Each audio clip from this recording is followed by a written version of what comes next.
자, 통합당 이야기로 넘어가 볼 건데요. 지금 이름하고 색깔, 로고 다 바꾸겠다, 통합당이. 그리고 정강과 정책도 대수술을 해서 하반기에 반격을 노려보겠다. 이미 늦었다라고 이야기를 하고 싶은데 계속해서 이 당과 색깔을 바꾸는 것에 대해서 고민을 하고 있고, 이게 전 국민에게 빅 이벤트가 돼서 사람들의 이목을 끌 것이다. 재도약의 기회를 엿보겠다. 이런 그러니까 입장입니다. 원외 정당이긴 하지만 최근에 이제 진보당에서 그러니까 진보당이란다. 민중당이 진보당으로 당명을 개정했잖아요. 진보당으로 당명을 개정하면서 그 색깔을 새빨간색으로 먼저 선점을 했더라고요. 그러니까 이게 미래통합당을 압박하는 다양한 방법 중에 하나라고 볼 수가 있는 건데, 이제 다 썼잖아요. 예전에 이제 그 신한국당 시절에 파란색에서부터 시작해가지고 빨간색을 거쳐서 이제 핑크를 거쳐서 이제 다시 어떤 색깔을 쓰면 좋을까요? 무지개 색깔을 쓰면 좋나? 이제 진보당에서 쓰는 거는 뭐 핫레드고 우리가 쓰는 거는 페라리 레드다 막 이러는 거 아니야? 칼라 코드 10101010 뭐 이런 거 이렇게 해야 되나? XF010 막 이런 거.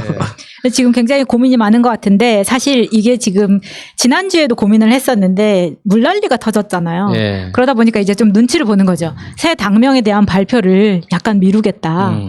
예, 이런 입장입니다. 그러면서 물난리 속에 수혜 복구가 우선이기 때문에 우리가 지금 빅 이벤트는 조금 후에. 근데 지금 이렇게 미래통합당에서 나오는 이야기들을 종합해 보면 너무 그러니까 가증스러운 게, 국민 공모를 통해서 새로운 당명과 당 색깔을 정하겠다라고 이야기를 하는데 가이드라인이 너무 구체적이에요.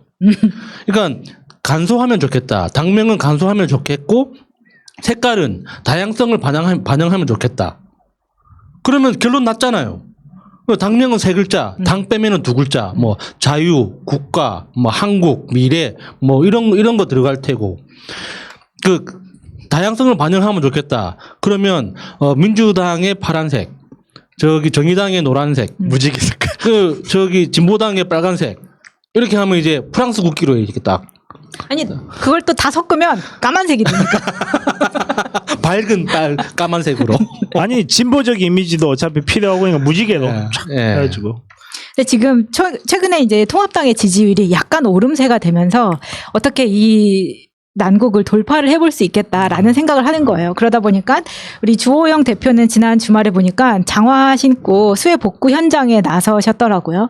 근데 이제 많은 사람들이 지적하기를, 그 복구 현장에 왜 네 장화만 깨끗하냐 이런 이야기를 많이 열심히 첨벙첨벙 하다 보니까 근처에 계시던 신모 의원님하고 류모 의원님 장화도 깨끗하던데? 그러니까요. 근데 이게 제가 정말 솔직하게 이야기해서요, 사람들 관심 없어요. 맞아. 예, 사람들 관심 없고요.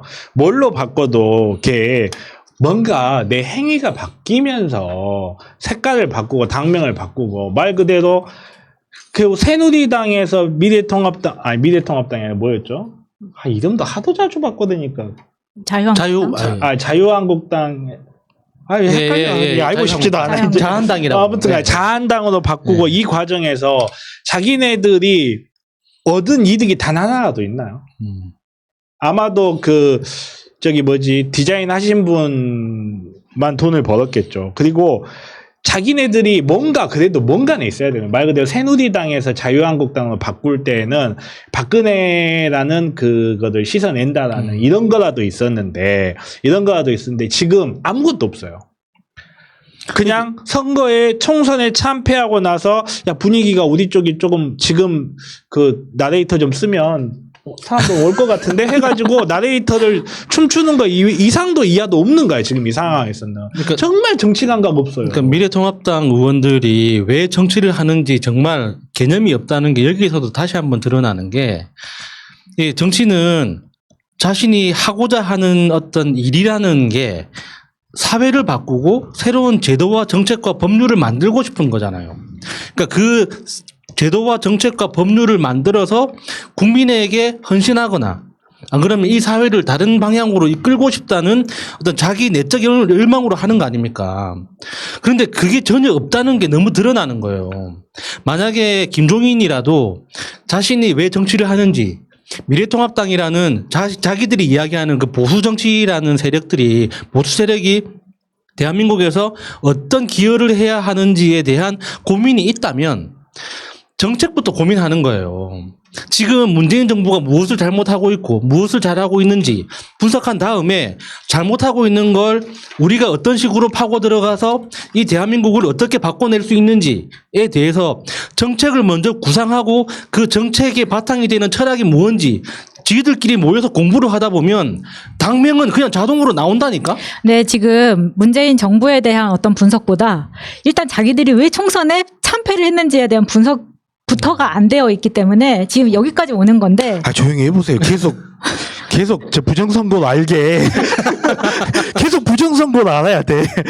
그러다 보니까 이제 계속해서 MB 4대강 이야기까지 나오는 거예요. 이 반성이 없다는 증거라고 생각이 드는데 MB 4대강 때 섬진강도 했다면 물난리를 막았을 거다라는 이야기를 하고 있는 거죠. 아, 이거 진짜 무식한 소리야, 이거는.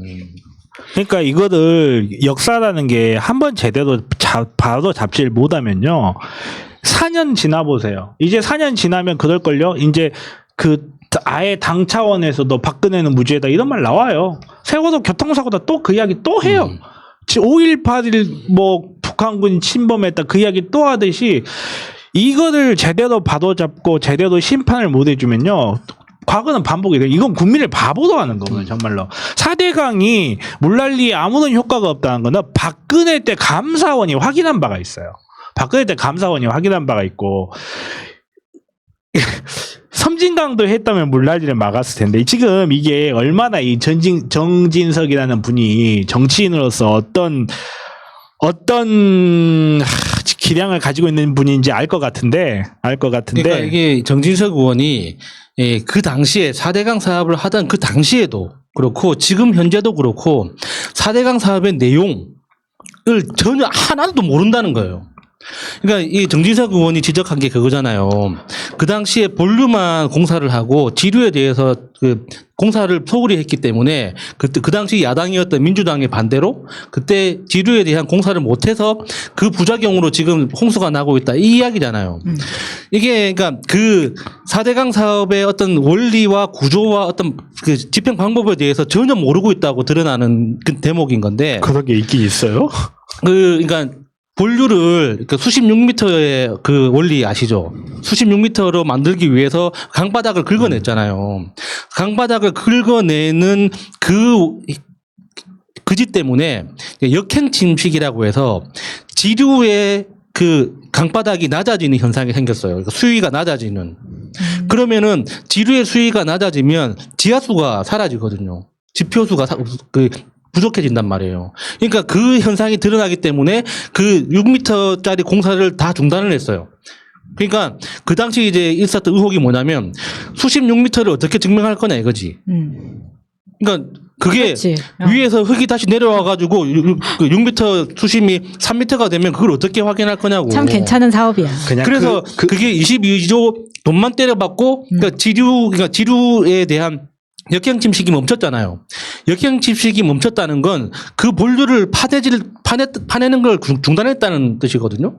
근데 돈은 계속 들어갔어. 그러니까 그 당시에 4대강 사업이 어떻게 진행됐는지 지류가 어떤 식으로 보존되고 복구돼야 되는지에 대한 어떤 기본 과학 원리에 대해서 정진석은 아무것도 모르고 있다는 거예요. 너무 잘하는 걸 수도 있죠.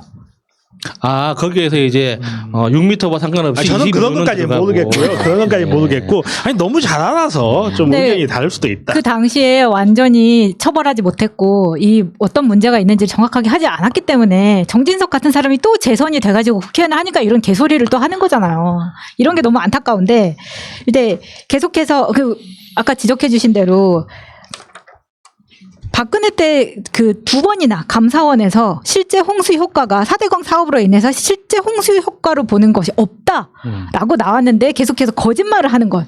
그러니까 사실 국민들이 이만큼 그러니까 열심히 이야기를 해도 일단 4대강이 너무나 오래된 이슈가 되다 보니까 잘 찾아보지도 않고 막 그러다 보니까 지난주에 우리가 최민희 의원 나오신 방송에서 4대강 이야기를 한 게 있는데 거기 지금 어르신들 엄청 들어와서 욕하고 있습니다. 무식한 소리 한다고. 그러니까 그분들은 이명박의 4대강이 옳았다는 거죠. 그것 때문에 그나마 홍수가 이렇게 안 난 거고 우리 말대로 하지 않았기 때문에 지금의 물난리는 문재인 정부의 탓이다라고 주장을 하고 있는 거예요. 그러니까 국가가 어떤 업무를 할 때 그걸 정말 2번, 3번 검토를 해야 되는 이유. 검토를 해야 되는 게 한 번 뭔가를 잘못해버리잖아요. 그러면 잘못한 거를 그냥 원상복귀 하는 걸로 절대 끝나지가 않아요. 잘못된 상황에서 또 다시 그 잘못된 상황에 맞게 구조가 형성돼 버리거든요. 그러니까 우리가 담배가 안 좋다는 거 누구나 다 알아요. 누구나 다 아는데 담배를 한 번 펴버리면 그때 삶이 바뀌어 버리잖아요. 그때부터 내 몸이 담배에 맞게 바뀌는 거야. 그래서 담배를 끊으면 당장 온 몸에서 난리가 나. 담배를 다시 달라고. 그것처럼 4대강도 한 번 이걸 파놔버리니까 기존의 물길이 다 바뀌어버리니까 예를 들어서 농사를 짓던 사람들이 물을 가져와야 되는 그 루트도 바뀌어버리는 거예요. 그 4대강 때문에 도움을 받는 사람도 있고 4대강 때문에 피해를 본 사람도 있는데 그 피해를 본 사람도 이명박근혜 그 기간 동안에 어떻게든 살아야 되니까 또 물을 끌고 오는 길을 어떻게든 만들게 되거든요. 근데 그거를 원상복귀 하자고 하면 그 사람들한테 더 손해가 되는 거죠. 이미 형성된 구조를 갖고 있는 사람들한테. 그래서 국가 사업이라는 게 정말 한 번 고민하고 2번 고민하고 3번 고민해서 해야 되는 거고, 그래서 4대강이 이제 또 뭐가 이야기가 또 어떻게 나오냐면 왜 문재인 정부는 4대강을 당장 폭파시키지 않느냐 이 이야기가 나오는데 그것도 그래요. 마찬가지로 이것이 아무리 잘못된 사업이라 하더라도 10년에 가까운 시간 동안 잘못된 구조가 이미 형성이 되어 버렸기 때문에 이 형성된 구조를 파괴하고 다시 원상복귀를 하는 것이 옳으냐 그르냐 부분부터 또 검토를 해 나가야 되거든요. 그러니까 결국은 그게 없어지는 게 맞긴 하고 원상복귀를 시키게 되겠지만 또 그 과정에 시간과 돈이 또 필요해요. 시간과 돈이 필요하고 하는데 그런 모든 것들을 간과하고 정진석 같은 자들이 이때가 되니까 지금 이제 자기가 뭔가 목소리 내도 될 것 같거든. 정말 무슨 그 두더지를 뿅망치도 아니고 때는 이때다 나와가지고 4대강 아니었으면 홍수가 더 났을 거다 이렇게 튀어나오는 거야. 아무도 모르잖아요. 저는 사실. 진짜 너무 화가 나는 게 그 최민희 의원님 방송에다가 그 악플단을 진짜 무식한 인간들한테 하고 싶은 이야기가 가서 보라는 거예요. 그 낙동강 보든 어디 뭐 안동 보든지 간에 어디든지 4대강 공사를 했던 그 대형 보가 있는 곳에 가서 보라고. 보면 그게 댐하고 어떻게 다른지 왜 문제인지 그냥 직관적으로 느껴집니다. 보통 우리가 댐이라고 하면 물을 가둬가지고 이렇게 지금 양평댐에서도 그런 게 있지만 이렇게 물이 넘칠 것 같으면 물을 이제 방류를 하는데 위에서부터 방류를 하는 거 아닙니까? 물을 떨어뜨린다고. 그러니까 그 수력 발전의 목적도 있기 때문에 설계가 그렇게 돼 있어요. 위에서부터 물을 이렇게 내려가지고 수문을 열어서 수량을 조절하게 돼 있는데 이 보는 이게 명분상 댐이 아니잖아요. 그러니까 수문이 밑에 있다고. 수문이 강바닥 쪽에 있단 말이에요. 그런데 그 보 자체의 크기는 높이가 보통 아파트 20-30층 높이입니다. 가장 높은 곳은. 그러니까 이름은 보인데 실제로는 댐이라고. 그러니까 거기에 이제 요번에 비가 많이 온 것처럼 오늘 요즘처럼 비가 많이 왔을 때는 급격하게 수위가 올라갈 거 아니에요. 그러면 수문을 강제 개방을 하겠죠. 그런데 문제는 그 수문이 위에 있는 게 아니라 아래에 있다고요. 그러면 그 엄청나게 모여 있는 물의 그 압력이 그쪽으로 집중될 거 아니에요. 그러면 물만 빠져나갑니까? 진흙들, 홍수에 떠내려오는 나뭇가지나 여러 가지 그 폐기물들이 거기를 막을 거 아닙니까? 그럼 무슨 수로 그럼 그걸 제거를 합니까? 그럼 수위가 올라갈 때까지 그냥 버티는 거예요, 그냥. 넘치지 않고 무너지지 않기를 기도하는 수밖에 없는 거예요. 만약에 다행으로 거기에 이물질이 안 끼어가지고 물이 계속 나오고 있다고 하더라도 위에서 떨어지는 물과 그 모여있는 모든 물의 압력이 그 작은 수문으로 집중될 때 그 압력이 다른 거 아닙니까? 그러면 그 보 밑에 원래 설계의 압력보다 훨씬 높은 압력을 받기 때문에 붕괴 위험이 생긴다고요. 그러니까 그거를 계속 그대로 둬야 되냐고, 그거를. 근데 그게 지금 정진석 의원 말대로 그게 보가 그 지금 현재 홍수에 어떤 역할을 하고 있냐고요. 지금 이 홍수 사태를 더 위험하게 만들고 있거든요. 근데 그걸 가지고 뭐 지류를 정비를 안 해가지고 뭐 홍수 효과가 없어졌네 뭐 이런 헛소리를 하는 것 자체가 그러니까 그 최민희 의원 방송에다가 악플을 다는 무식한 사람들은 그럴 수 있다고 봐요. 그냥 모르니까. 근데 정진석 의원은 그러면 안 되지. 그렇죠. 일부러 호세무민하는 네. 거예요. 그러니까 가짜 뉴스를 그렇게 이야기를 하고 이게 또 나중에는 그 문재인 정부에서 보해체 작업을 하지 않았지만 문재인 정부가 보해체 작업해서 이렇게 물난리가 났네 막 이렇게 하고 그들의 카톡 방에서 최민희 의원 방송에 그 링크를 따다가 한번 퍼뜨리니까 거기서 지금 계속 들어와서 공격을 들어오고 있는 거거든요. 이런 식으로 되고 있는데 되게 웃기는 거는 당시에도 환경단체나 전문가들이 지류와 지천부터 정비를 해야 한다라고 주장을 했었는데 오히려 이명박 정부에서 그때 이거를 무시했다는 거죠. 본류 정비에만 총 22조 원을 썼고 맞아요. 6m. 네, 맞아요. 6m를 네. 위해서 22조 그렇게 쓴 밀어붙였다는 거죠. 그러니까 이렇게 정진석 의원님이 출신이 기자 출신이라 그 기자 출신의 버릇을 못 고치고 있는 것 같아요. 아직도 이렇게 팩트가 확인되지 않은 가짜 뉴스를 뿌리는 그 습관을 못 버리신 게 아닌가 하는 우려가 좀 들고 정말 이렇게 국민들이 속지 않아야 됩니다. 정말로 언론이 이런 사실들을 이렇게 기사를 써줄 때는요 사실이 아닌 건 사실이 아니라고 언론에서 이야기를 해줘야 돼요. 사실은. 그러니까 정진석이라는 사람이 다선 의원이고 정치적으로 상징성 있는 사람이니까 이 사람이 이런 말을 했다라고 기사를 쓸 수 있어요. 근데 기사를 쓰는데 그치지 말고 하지만 저런 이야기는 이미 박근혜 정부의 감사원에서도 부인된 바 있다라고 하든지 아니면 이런 헛소리를 하는 사람이 아직도 있는 것 같다 이렇게 한다든지요. 네. 언론에서 자기네들이 기계적 중립만 지키지 말고 그런 것을 좀 해줘야 되는데 못하는 거죠. 언론이 제 역할을 못하는 거죠.